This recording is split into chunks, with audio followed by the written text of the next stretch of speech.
So Batman writer James Tynion IV quits book and moved to Substack and creator-owned focus. Wow, this is big news to start off the morning with. So we're going to talk about that. Before I do, my comic book, Malevolent Rising, issue number 5, is currently funding at Indiegogo.com. So I also have an art book behind the scenes. My 2021 sketchbook is done and ready for purchase. So if you guys wouldn't mind checking that out, I would really appreciate it. Now on with the review. So Batman writer James Tynion IV is quitting to move to Substack, creator-owned comics company. So this is, I'm not going to lie, this is a big blow to DC Comics, because DC Comics cannot withstand a poor-selling flagship Batman book.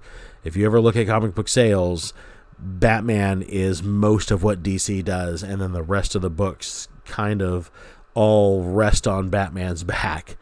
So they're gonna have to scramble. They're gonna have to find somebody of some kind of note or talent to take over for James Tynion. Now, James Tynion took over after the disastrous Tom King Batman run, which most of the fans pretty much recognize as a solid blunder of Batman writing. Just my favorite example always is during the Bane storyline, where Bane takes over Gotham City and is literally breaking the necks of Batman's friends and family. And Batman decides, I'm going to take some me time, and I'm going to go head to the Mediterranean with Catwoman and just spend a couple of days on the beach and think about what I should do next before he goes and defeats Bane. And that was about the least Batman thing I've ever seen in my life. But that's Tom King. That's in the past. And now it looks like James Tynion's tenure is shortly going to be in the past as well. According to the article, he's going to wrap up his Batman run in November, and he will stay on Joker till early next year, exiting with issue number 14. So that's all the DC stuff he's got slated left.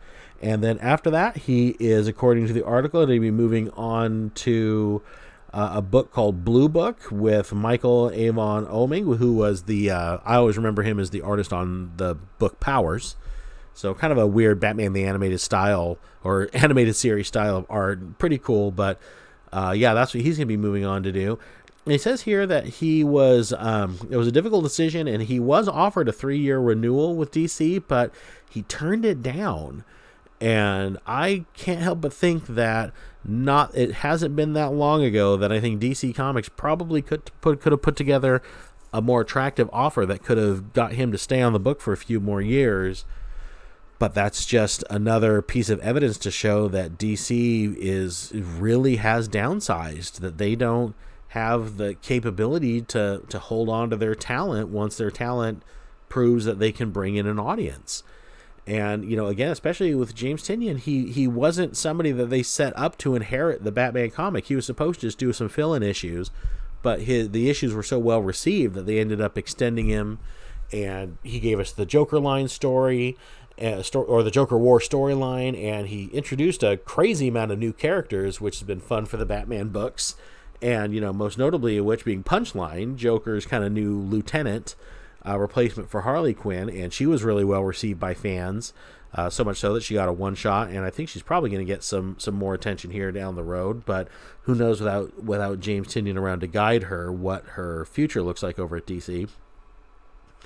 So now it says here, as I was reading the article, that James Tynion's already got a couple creator-owned books. Something is Killing the Children at Boom Comics, and there's a spin-off to that, and that book's already been optioned by Netflix for a series, and he's got a couple other deals. A couple of others properties have been optioned for TV deals, and that's kind of the dream if you're doing comic books, is to create something that transcends the medium of comic books and goes to movies and TV, or at least that's what a lot of people are chasing right now. So yeah, I understand the move. He's pretty complimentary to DC in the article. He never, he doesn't say, "Oh, I'm leaving because it's toxic," or "It's awful," or "I'm canceled," or "I wish somebody would." None of that. It seems like, DC offered him extension. He felt that he had a more golden road going down the path of creator-owned comics, and quite frankly, most of DC's talent that is left has done the same thing. I mean, Jeff Johns is doing creator-owned work right now with Gary Frank.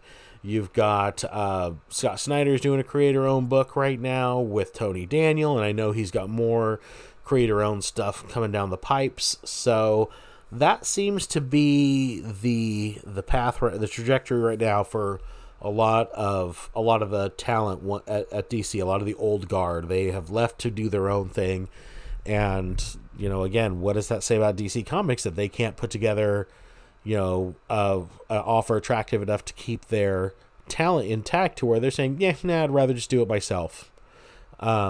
Interesting, very interesting. And like I said, I'm not going to lie, this is a blow to DC Comics, I think. Not only just losing one of their, or probably at this point, their top writer, but, the fact that they did offer him an extension and they just couldn't retain his services, that's telling. That really is. So, now let me know what you guys thought of James Tynion's run in the comments below. Now, just a quick thought. I'll probably, now that he's leaving and we can kind of look at his run as a whole, I'll do a video. We'll kind of talk about it in depth, but my quick 2 cents on it is I think James Tynion did something that a lot of writers failed to do, which is he really shook up Batman's status quo in the sense that during James Tynion's run, Batman lost his manor, he lost his fortune, he's pretty much lost the company, he's lost a lot of his gadgetry, he's lost a lot of his support, lost Alfred, but that was during Tom King's run, but still, so he's been changed a lot, and a lot of new characters and a lot of new ideas have flooded in, but I never didn't feel like I was reading a Batman book. And I think that's the important thing. That's the tightrope that he walked very successfully, of doing putting in a lot of change and doing a lot of things differently. But at the same time, Batman Bruce Wayne never felt different to me.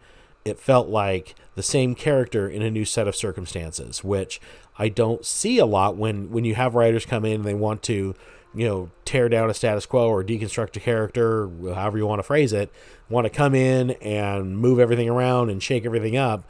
You don't feel like you're reading that book anymore. I mean, good example to contrast is like the X-Men. Yeah, the ideas might be really cool and it is exceedingly different, and I don't feel like I'm reading X-Men when I pick up an X-Men book these days. When I picked up a Batman book, if I was just coming straight out as a new reader or coming back to the title, I'd see a lot of characters I don't recognize. I see Batman basically living in an apartment, or Bruce Wayne living in an apartment. He is poor. He doesn't have Commissioner Gordon anymore. He doesn't have any of his support anymore. But you know what? I still recognize the character. I still recognize he still makes decisions and acts the way that I think Batman, I picture in my head, I think he would react to these situations. That's been James Tynion's best, I think the best part of his run is that it's felt very different, but still felt like Batman, which is a very difficult thing to accomplish. So kudos on him for that. And we'll talk more about that. And we'll talk more about kind of his story, his run, or his storylines individually. And we'll talk about a lot of his new characters, including Punchline and some of the others, when we can examine a little more closely. But we'll let the run finish first so we can examine everything as a whole. And I just want to know what you guys think so far.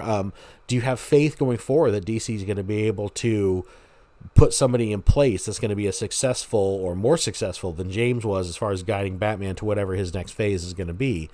Let me know in the comments below. And if you're even still reading DC Comics at this point, do you think this is a sign that's maybe a bit worse than we even thought it was?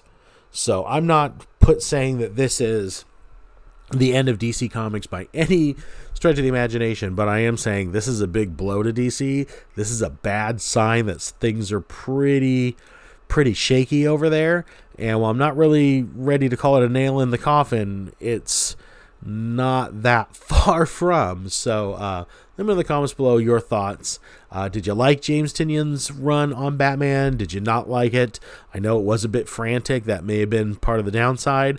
Let me know what you guys think in the comments below. And while you're down there, please do all the usual stuff. Like the video, subscribe, share if you feel inclined. I really appreciate it. Really help my channel grow.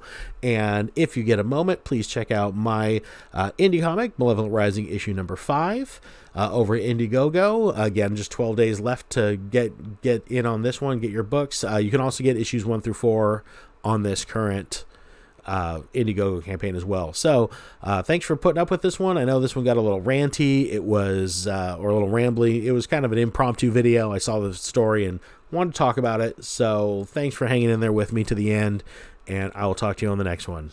Bye.